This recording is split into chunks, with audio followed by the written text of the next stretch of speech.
කොහමද අභිමාන් ඉවර කරලා අභිමාන් ගැන පසුවදනක් ලියන්න නැතුව පසුවදනක් කතා කරමු කියලා මට හිතුණා. ඒක තමයි වීඩියෝ එකකින් ආවේ. ලියන්න පොඩි කම්මැලි කමකුත් හිතුණා ඇත්තටම කිව්වොත්. අභිමාන් ලියවුන හැටි ඔයගොල්ලන්ට මම කතාව ලියන අතරම කිව්වානේ.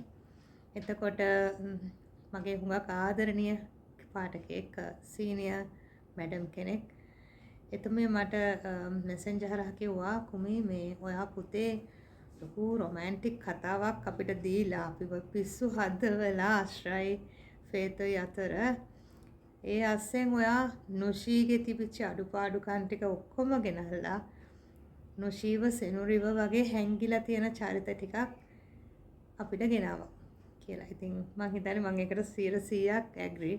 මැඩම් බලනවා මේක මම දන්නවා. පොදුවේ මට ඉන්නවා සාමාන්‍යයෙන් පොදුවේ කොමන් ප්ලැට්ෆෝම් එකේ කමෙන්ට් නොකරන මෙසෙන්ජර් හරහා මාත් එක්ක කතා බහ කරන පිරිසක්. ඒ ගොඩේ තමයි මේ කියන මැඩම්. ඇයි ප්‍රින්සිපල් කෙනෙක්. හිටපු ප්‍රින්සිපල් කෙනෙක්. ප්‍රධාන පෙළේ පාසලක. ඉතින් එතුමිය මට එහෙම කිව්වා. කොහොම වුණත් අභිමාන් ගැන කිව්වොත් අභිමාන් මං හිතන්නේ ඇල්ල පොළ කියන ආදරණීය පවුල විශාල පවුලක් ඒගොල්ලෝ. ඒගොල්ලොන් අතරින් අපි ෆේත්වයි අශ්‍රවයි අරන් ඇවිල්ලා මම ඒ අස්සෙන් උෂීවයි සෙනුරිවයිත් ඕගොල්ලන්ට ලං කරා. ඉතින් මම එකක් කියනෝනේ අතරම මේ කතාව ලියවුනේ වැඩි හරියක්ම දැන් අපි Facebook එකේ වේවා පොතක වේවා අපි කතාවක් කියවනකොට ගොඩක් වෙලාවට අපි කියවන්නේ හරි ලස්සන සුන්දර මිනිස්සු ගැනනේ. සුන්දර අය ඒගොල්ලන් හරි ලස්සනයි උස මහතයි හැඩි දැඩි මිනිස් පිරිමි ගත්තොත් හැඩි දැඩි උස මහත ඒකට ගෑනු ළමයි ගත්තොත් බෝනිකියෝ වගේ එහෙම අය ගැනනේ අපි හැම වෙලෙම කතා කියවෙන්නේ ලියවෙන්නේ. ඇත්තටම අපි ආසත් එහෙම ලෝකයක් ඇතුලේ සැරිසරනනේ. ඉතින් එහෙම පරිසරයක මට අභිමාන් අස්සේ අභිමානුත් මම ඒ වගේ තමයි ලිව්වේ. නමුත් අභිමාන් අස්සේ මම හිතන්නේ මට ගේන්න ඕනේ වුණා අර නිතර අපි කතා කරන්නේ නැති සැඟවෙච්ච චරිත කීපයක්. මොකද ඇත්තටම නුෂීලා සෙනුරිලා අපි නිතර කතා නොකරට මේ අය අපිත් එක්ක සමාජයේ ළඟම ඉන්න අයනේ. ඉතින් ඒ වගේ කෙනෙක් ගැන අපි මම ඒ වගේ කතාවක් ඒ වගේ දෙන්නෙක් විතරක් එක්ක ලිව්වා නම් මම හිතන්නේ ඕගොල්ලෝ ඒකට කැමති වෙන්නේ නැහැ. ඉතින් ඒකේ හින්දා මට හිතෙනවා අභිමාන් කියන කතාව ASCII අශ්‍ර අභිමාන් නැල්ලේ පොළයි ෆේත් ත්‍රිෂාකි ස්ටීවන්ස් කියලා මම ගෙනාපු චරිත ටික සහ මුළු ඇල්ලේ පොළ පවුලම එක්ක ඒගොල්ලෝ ඔක්කොම එක්ක තමයි ඕගොල්ලෝ නුෂීලව දැක්කේ සෙනුරිව දැක්කේ. ඉතින් එතකොට ඒක මම හිතන්නේ ටිකක් දුරට වෙනස් අත්දැකීමක් වෙන්න ඇති. ඒක මට හොඳට තේරුණා. කතාව ලියවෙනකොට දවස කතාවේ කොටස් එකතු වෙනකොට ඕගොල්ලෝ මාත් එක්ක සංවාද ගොඩනගා ගන්නකොට මම තේරුම් ගත්තා කතාව යන රටාව හොඳයි කියලා. මොකද අභිමාන් ඇත්තටම ලියවුනේ හරි සරල රේඛීය කතාවක් විදිහට. කිසිම ලොකු එෆර්ට් එකක් නැතුව මම ලියපු කතාවක් අභිමාන්. එතකොට නමුත් ඒක ඕගොල්ලන් වැරඳගත්ත විදිහ ගොඩාක් ලොකුයි. මට ඒක දැනුණා ඒක හරිම ලොකු හයියක් වුණා මට ඒ කතාව ඉතුරු ටික ලියන්න. කතාව ඒ කියන්නේ අර වෙනදා වගේ 50ක් විතර ඉවර කළා තමයි මම කතාව ලියන්න මේ පළ කරන්න ගත්තේ.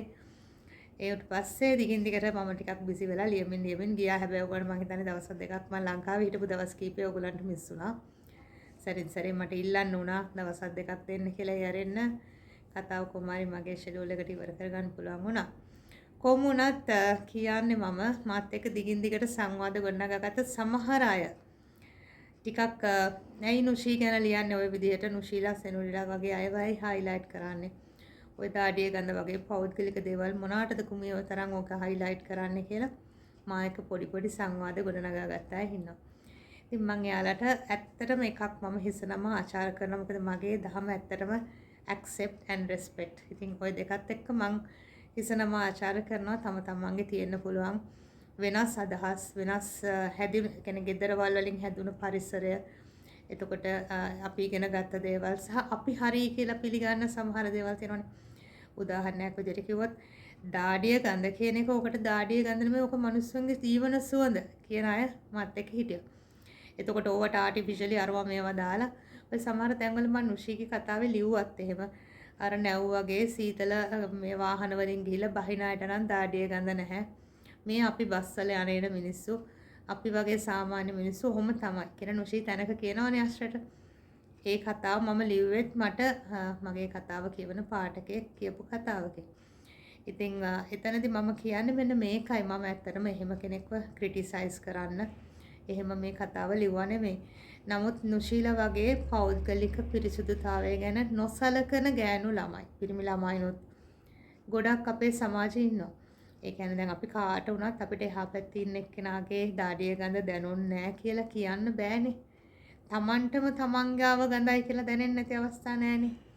අපි ඇඳුමක් ඇඟට දානකොටම එහෙම වුණා හරි ලොකු ප්‍රශ්නයක් හෙම්බිරිස්සාව වගේ දෙයක් නොතිබ්බොත් ගඳ සුවඳ අපිට දැනෙනවනේ. ඉතින් මම ඒකයි හිතුවේ ඒකින්ද ඔයගලන් උනත් දැන් අභිමන් කතාවේ ඔය නුෂිගේ කතාව ගත්තොත් නුෂිලා වගේ අය ඕනේ තරම් දැකලා ඇති. සමහර අය මාත් එක්ක මෙහෙමත් ඉන්නවද නෑ මෙහෙමනම් ඉන්නවා. ඒ කියන්නේ මමත් සමාජයේ ගොඩාක් ගැටිච්ච කෙනෙක්. එතකොට ස්ටාෆ් එකත් එක්ක වැඩ කරපු කෙනෙක්. ඉතින් ඒක නිසා නුෂීලා ඕනි තරම් ඉන්නවා. වැඩේ තියෙන්නේ නුෂීලා දන්නේ නැහැ මේ කියන්නේ මං ගැන කියලා. අන්න එතනයි තියෙන ගැටලුව. ගොඩක් දෙනෙක් ඒව ගැන ඒ වගේ චරිත ඒ වගේ දේවල් ගැන ලොකුවට සැලකන්නේ නැහැ. ඉතින් අපි අතර ඕනි තරම් ඉන්නවා. අපි 10ක් ගත්තොත් මම දන්නවා දෙන්නෙක්වත් ඉන්නවා. ඒ වගේ මං කියන්නේ දාඩිය ගඳ වගේ දේවල් ගැන ලොකුවට සැලකන්නේ නැති අය. හැබැයි ඉතින් මම කියන්නේ අපි ලස්සනට ඉන්න ආසයි, ලස්සනට අඳින්න, මේකප් කරන්න, එතකොට ෆේෂල් කරන්න, කොණ්ඩ හදන්න හැමදේටම අපි හරි ආසයිනේ. සාමාන්‍යයෙන් කාන්තාව කොහොමත් එහෙමනේ. එතකොට ඒ ඔක්කොම තියෙන අපි අර පුංචි දේවල් ගැන අයි නොහිතන්නේ.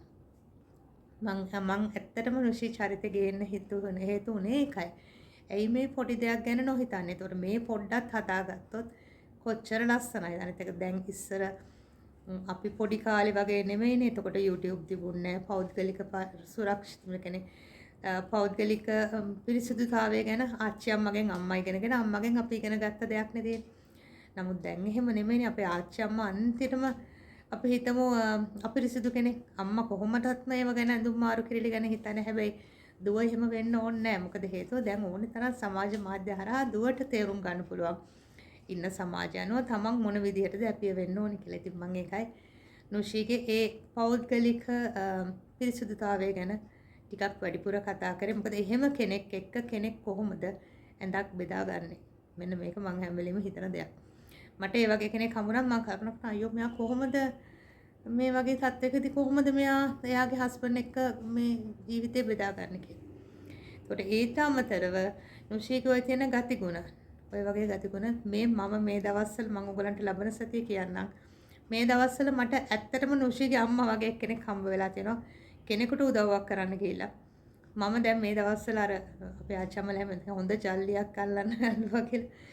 ඒ වගේ මම මේ දවස්වල ලොකු ගැටලු ගොඩකට මුණ පාලා ඉනවා මේ කෙනෙකුට උදව් කරන්න ගිහිල්ලා. එහා එන්ඩ් එකේ ඉන්නේ නුෂීගේ අම්මා වගේ කෙනෙක්. මේ පැත්තේ මට ඉන්නේ බොහොම අහිංසක යාගේ හස්බන්ඩ්. ඉතින් මේගොල්ලොත් එක්ක මම පස්සේ ඔයගලන්ට එක ලියන්නම් මේ කතාව. ඒක වෙනම කතාවක්. නමුත් නුෂීලා ඕනි තරම් ඉන්නවා.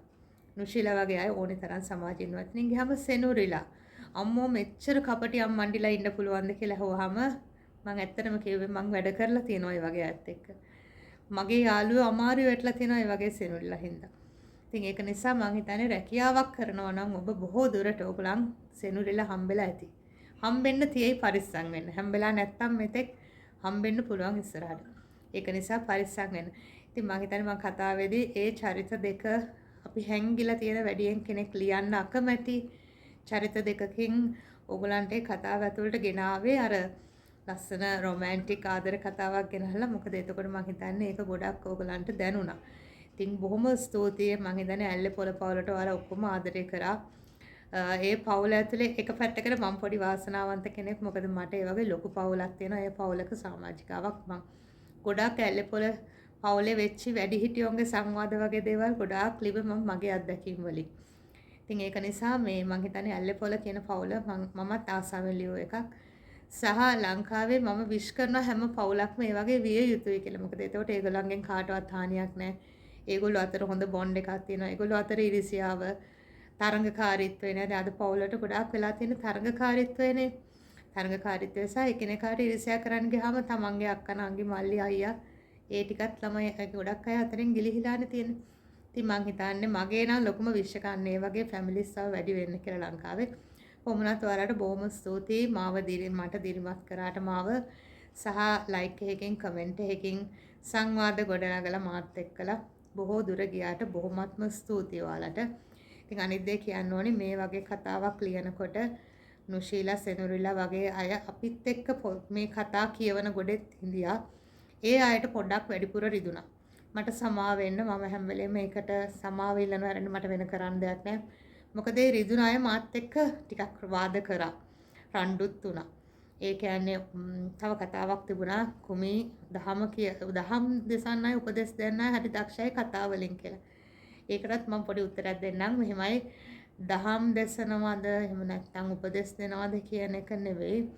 මම සමාජයෙන් දැකපු සහ මම එකතු කරගත්ත දේවල් වලින් මම ජීවත් වෙන ක්‍රමයක් තියෙනවානේ. මමයි මගේ හස්බන්ඩ්ුයි කාලයක් තිස්සේ අපි දෙන්න ජීවත් වෙන ක්‍රමයක් තියෙනවා. අපි අවබෝධ කරගත්ත ඒක දහම නෙමෙයි. ඇත්තට මේකට දහම කියන්න බෑ. ඒක වෙලක් ෆිලොසොෆි මේ කියන්නේ බුද්දිස්ට් ෆිලොසොෆි එක. ඒක අපි දෙන්න අවබෝධ කරගෙන තියෙනවා. ඉතින් ඒක ඔස්සේ අපි ගොඩක් වෙලාවට කතාවකින් හරි මං හිතන්නේ මාත් එක්ක වෙනම පෞද්ගලිකව මගේ වෘත්තීය ජීවිතේ හරි කතා කරන දරුවෙක් අපිත් එක්ක ඉතින් ගොඩක් ජූනියර් ළමයි වැඩ කරනවානේ. මැඩම් මේමයි මිස් මේමයි කියාගෙන කියන සමහර කතා දැන් මේ රටවල් වල වුණත් ඒ වගේ කියන ගොඩාක් අයට උපදේශයක් හරි මොකක් හරි දෙයක් දෙන්නේ මම දන්න දහමෙන්නේ. එතකොට මම ලියන කොටත් ඉතින් මම හිතන්නේ කතාවක් ලියන එක මං හරි ආසාවෙන් කරන දෙයක්. මගේ වෙලාව මැනේජ් කරගෙන හරිම ආසාවෙන් කරන්නේ. ඉතින් ඒක ඇතුළෙන් මට පුළුවන් නම් කෙනෙක්ව නිවන්න, අවුලන්න නෙවෙයි නිවන්න මම ඒකට දෙපාරක් හිතන්නේ මම හරි ආසාවෙන් ඒක කරනවා. ඉතින් ඒක තමයි ඔයගොල්ලන්ට සමහර අයට දරා ගන්න බැරි. මොකද ඒක සමහර අයගේ ටේස්ට් එක නෙවෙයි. සමහර අය හරි ආසයි ගැටුම් වලට, සමහර අය ආසයි මැරෙව ඉන්න කතා වලට. ඉතින් ටිකක් ඕනකට වඩා සෙක්ෂුවල් දේවල් ලියුවහම සමහර අය හරි කැමති. ඉතින් මම හිතන්නේ මම ටිකක් එදා ඉඳන්ම ලියපු එක ක්‍රමයක් තියෙනවා. ඒ ක්‍රමය මක රාමුවක් නෙවෙයි. නමුත් ඒක මට පහසු රාමුවක්. ඒක රාමුව මම හදාගත්ත රාමුවක් කියනකොට ඒක මට හරි පහසුයි. ඉතින් මම ඒක ඇතුලේ තමයි ඔය ටික ඔක්කොම ලිව්වේ. ඉතින් කෙනෙක්ගේ ටේස්ට් එක නොවෙන්න පුළුවන්. නොවෙන අය ලයික් කරන්නෙත් නැතුව ඇති. සමහර නොවුනත් බැන බලන අයත් ඇති. නමුත් ඉතින් සාමාන්‍යයෙන් මගේ කතා කියවන සුළු පිරිසක් හැමදාම මත් එක්ක හිටපු සමහර මුල කතාවේ ඉඳන් අද වෙනකම් හිටපු පිරිසක් මට ඉන්නවා. ඉතින් මට ඒගොල්ලොන්ත් එක්කලා මේ යන ගමන හරිම පහසුයි ලේසි. ඒගොල්ලන්ට මම දැනුත් හිතනම ආචාර කරනවා. මට බොහොම ස්තුතියි මාත් එක්ක එච්චර දුරක් මගේ කතාත් එක්කලා ආවට ඕගොල්ලන් ප්‍රතිචාර දක්වන ඒවට සමහර වෙලාවට මම ගෲප් එකේ දාන එකටත් කමෙන්ට් කරලා අනේ මගේ Facebook එකේ දාන එකටත් කමෙන්ට් කරලා YouTube එකේ තේ කමෙන්ට් එකම දාන බොහොම ආදරණීය හදවත් ටිකක් ඉන්නවා මගේ වටේට. ඉතින් යාළුවට බොහොම ස්තුතියි. මට ඒක තමයි කියන්න තියෙන්නේ. ඔයාලා හැමෝටම වචනකින් හරි මට දෙරි දුන්නා නම් ලයික් එකක් දැම්මා නම් කමෙන්ට් එකක් දැම්මා නම් එහෙම නැත්නම් ඒ මොනවත් නැතුව හරි කමන්නේ කතාව බලලා ගියා නම් ඒත් මට ඇති. ස්තුතියි බොහොමත්ම. ඊට පස්සේ තවත් දෙයක් කියන්න ඕනේ. දැන් ඔය දහම සහ උපදෙස් කියලා කිව්වහම මම ඒක නොකිය බෑ. බුක් ෆෙයාර් ගිය හැමෝම දැක්කා සුදු මිනිස්සු කියලා කුටියක් තිබුණානේ බුක් ෆෙයාර් එකේ. මේ දහම් හරි මොන හරි මේ කුමි මොන හරි කියනවා නම් වෙනස් දේවල් ටිකක් අන්නේ සුදු මිනිස්සු කුටියේ ලින්ක් එක හොයාගන්න. සුදු මිනිස්සු කුටියේ ඇත්තටම සුදු මිනිස්සු කියන පොත්මාලාව ලියවෙන්නේ වෙනස් විදිහකට මීට වඩා ගැඹුරින් මේ දහමටම අලලා ලියවෙන්නේ. නමුත් මගේ කතාවල මම අදහන, ඒ කියන්නේ මම මෙතෙක් ජීවිතේ හරි කියලා දැක්ක සුන්දරව විඳගත්ත දහම. එහෙම නැත්නම් ඉස්සෙල්ලක වගේ බුද්දිස්ට් ෆිලොසොෆි එක මගේ අතින් ලියවෙනවා. ඒක අර සුදු මිනිස්සු තරම්ම ගැඹුරට ලියවෙන්නේ නැතුවේ. නමුත් මම දැකපු සමාජයේ අත්දැකීම් සහ ආදරය, රැකවරණය, විශ්වාසය වගේ ඔක්කොම නම් වලින් කියන ටිකත් එක්කලා ලියවෙන්නේ ඒ වගේ දෙයක් තමයි. සුදු මිනිස්සු වගේ දෙයක් තමයි අන්තිමට ලියවෙන්නේ. අලු සහ කළු මිනිස්සු කියන අතර සුදු මිනිස්සු. ඉතින් ඔන්න ඔය කුටියේ තිබිච්ච ලින්ක් එක හොයාගත්තොත් ඕගොල්ලන්ටත් නිවෙන්න පුළුවන් බොහෝ දුරට. ඉතින් ඒකත් එකක්. ඊට පස්සේ තව කියන්න ඕනේ මාත් එක්ක ওই සංවාද ගොඩනගා ගත්ත අය අතර මාත් එක්ක චුට්ටක් රණ්ඩු වෙච්ච අයත් හිටියා. මේකම ගේනවා, මේකම කියනවා, මේ නුශීවම ආයි ගේනවා කියලා. ඉතින් සමා වෙන්න කතාවේ ස්ට්‍රක්චර් එක ඇතුලේ මට ඒ ටික කරන්න ඕනේ වුණා. දැනෙන්න දෙයක් දෙන්න ඕනේ වුණා. අනිත් එක අන්තිමට අපි දැකපු නොයල් කියන චරිතේ මාත් එක්ක මීට අවුරුදු 6කට 7කට විතර උඩදී යම් ආයතනයකදී මට හම්බුණා මගේ පරණ මිතුරෙක්. මට විතරක් නෙමෙයි අතර මේ වෙලාවේ අපි කට්ටියක් හිටියා. පරණ මිතුරෙක් අපි යාගේ බොහොම ලොකු වෙනසක් දැක්ක හැසිරීම් වල.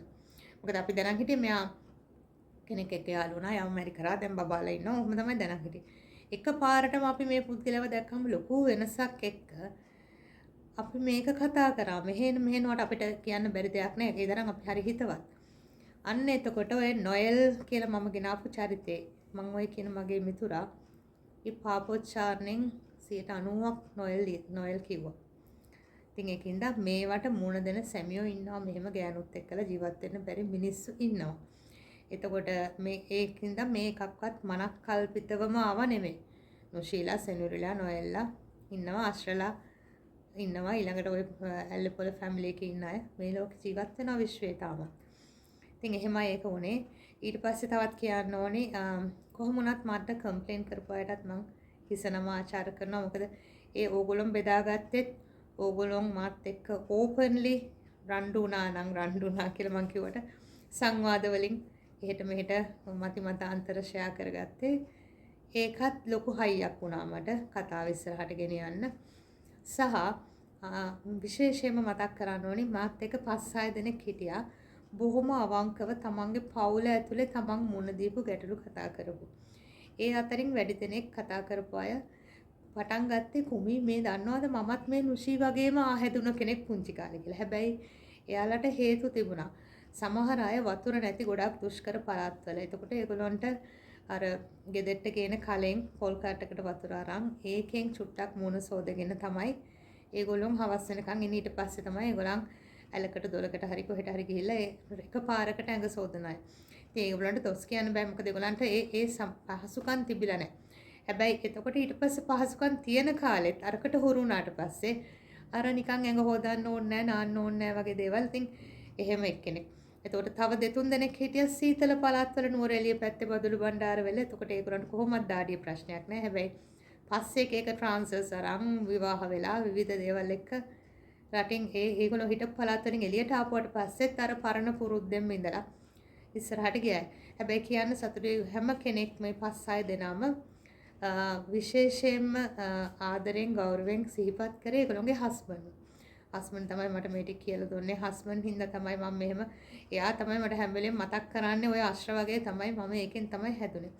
එතනින් 3-4 දෙනෙක් කෝ දැන් ඔයා දන්නවද කුමි අපේ බබා ඇඟ හේදුවොත් පරණ ඇඳුම අඳින්න බෑ මේ පැයකට කලින් ඇඳලා හිටපු එකත් එයා අඳින්න කැමති නෑ.